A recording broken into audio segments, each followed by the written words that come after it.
Kahit anong mangyari. Kasi babalikan niya ako. Sigurado ako doon. Babalikan niya ako. Transition. Ikaw yan. Ako to? Oo. Okay. Sorry. Okay, mali daw yon. Ako pala to. Typo Nakalagay siya. kasi mislabeled. Mislabeled. Transition. Buti naman pinuntahan mo ako. Akala ko hindi na talaga kita makikita eh. Hindi ako makapakali. Ano yung isip ko kung kumusta ka na? Ano nangyayari sa'yo pagkatapos ng ginawa ko? Ayoko na ba talaga? Hindi mo na ba ako mahal? Kasi kung mahal mo pa ako, magtitiis naman ako eh. Kahit konting oras lang yung ibigay mo, okay lang yun. Balikan mo lang ako kasi hindi ko talaga kaya. Sorry kung nasasaktan kita. Pero maniwala ka sa akin. Hindi ko sinasadya yun.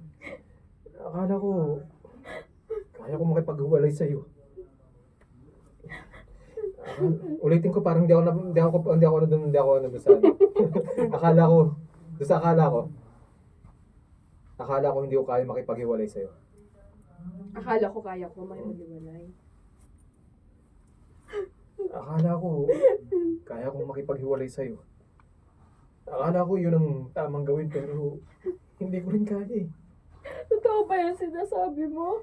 Kaya ako nagpunta dito dahil gusto kong ayusin natin to. Gusto kong makipagbalikan. Gusto mo maging tayo ulit? Oo. Yun eh, kung gusto mo pa. Kung hindi ka pa napapagod sa akin. Alam mong imposibleng mangyari do. Imposibleng mangyari yun. Sorry.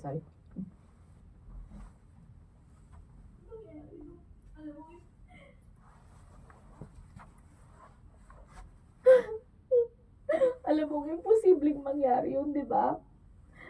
Mahal kita, alam mo yun. Kahit anong mangyari, hindi ako mapapagod sa'yo.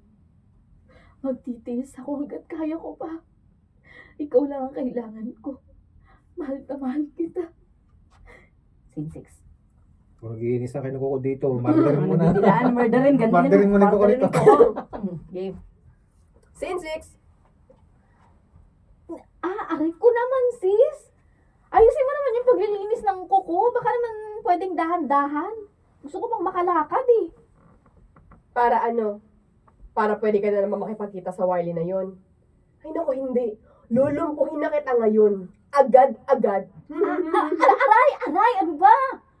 Isang sugat na lang sorry, isang sugat na lang talaga. Sir, bilis.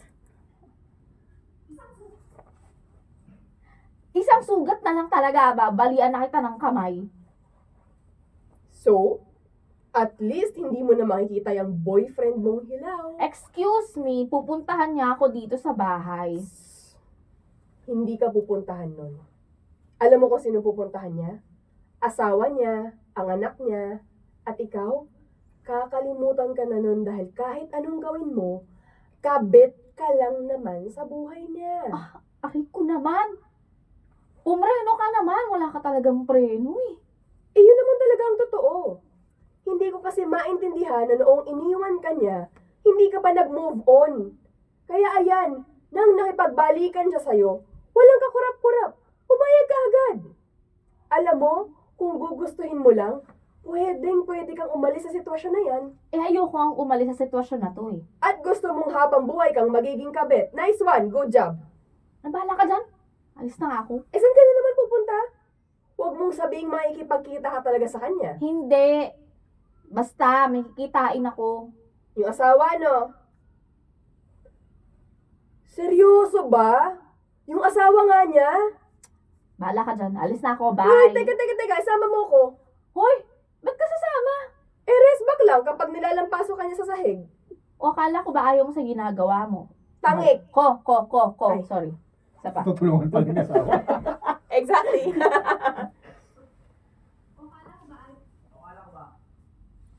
O akala ko ba ayaw mo sa ginagawa ko? Bakit rest back ka? Tangik. Siya ang tutulungan ko para mas lalo ka pang ilang paso sa sahig para matauhan ka. Tara, aayusan kita. Yung itsurang mayabang nakabit. Alam mo, nakakapikon ka na. Charot lang. Halika na, magbisa tayo. Transition. Matapang na kami. Kailangan mo ba yung mukha niya? Kabit issues. Sabi, Kilala mo ba yung mukha niya? oh, nakita ko na siya sa picture eh. Andito na tayo. Ay, nasaan na kaya siya? Ayun, ayun. Ako po sa loob. Saan? Saan? Ayun oh, yung nasa may bintana. Ay, te. Te, Oh, maganda yung misis. oh, grabe ka. Talo ka na. Huwag ka nang lumabanti. Tara na. Halika Yung na. ko sa'yo. Pagpasok sa loob, dun ka sa kabilang table umupo ah. Ay, naku. Sige, sige, sige.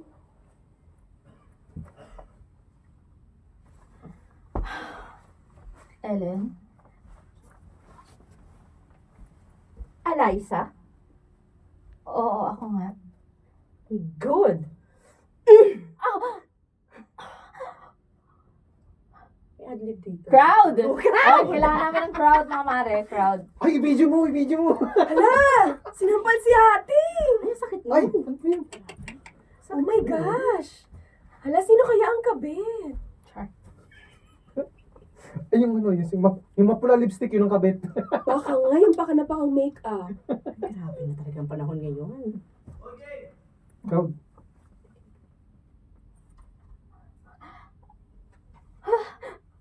Ay, bakit sinampal? Hala, kawawa naman. Grabe Ay, na pero talaga ang teka lang, panahon baka kabit. I-video mo, dali. Viral yan, viral yan. Ay, oo nga. Viral yan. ngayon. Maganda yung mga kabit. Video mo. Eliza! Pwede bang hinay-hinay ka lang? Hindi ba nakakaupo yung tao o sasampalin mo agad? At bakit naman ako maging hinay-hinay kung nasa harapan ko na ang kabit ng asawa ko? Hoy, ikaw ha? Ikaw na babae ka? Alam mo ba kung gaano ka kalandi sa ginawa mong pangangabit sa lalaking may asawa?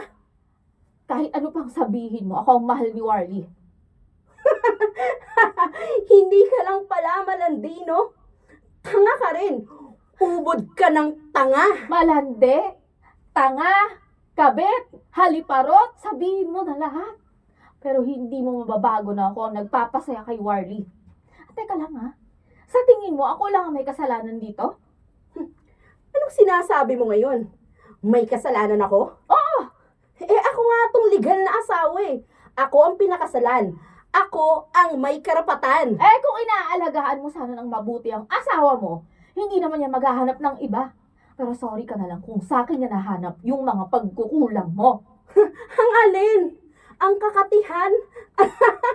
Alam mo ba, awang-awa ako sa'yo? Kasi para kang pulubi dyan na nanglilimos ng pagmamahal. Hindi ako nang lilimos. Dahil kusang binigay sa akin ni Warlie yun. At hindi ko na problema kung sinayang mo yung pagmamahal niya sa'yo. Hindi ko yung sinayang. Ano naman kasi ang laban ko sa mga malalanding katulad nyo? Hindi ko nakasalanan kung hindi ka na niya kayang tiisin. Ulitin ko. Mali yung ano ko doon eh. Ay, sige ulitin mo. Go. Saan ba yun? Hindi, wala tuloy ako. Ano ba? 179. Ay, wait, sabi na. Hindi ko sinayang yon. Hindi ko sinayang yon. Oh. Ano bang silaban ko sa mga malalanding tulad mo? Sa mga. Yeah. Okay. Sa hindi, hindi ko Hindi ko sinayang yun. sinayang. 179. 179.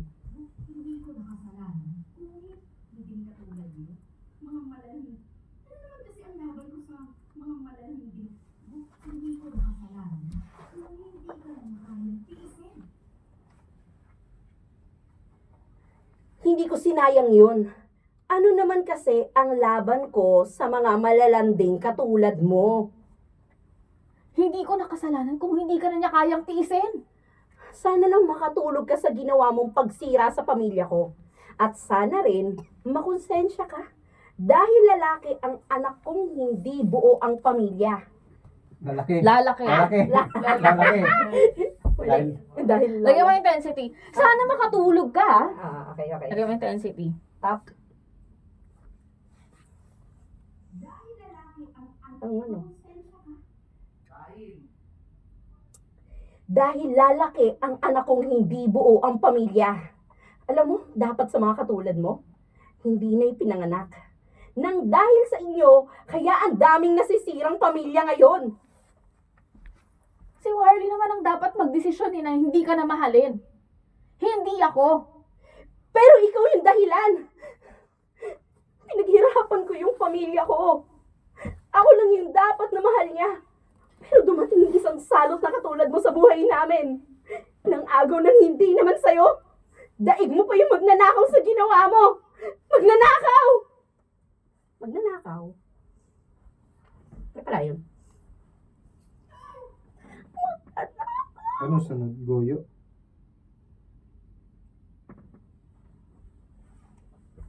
Kay Goyolicious na tayo. Goyalicious. Goyo.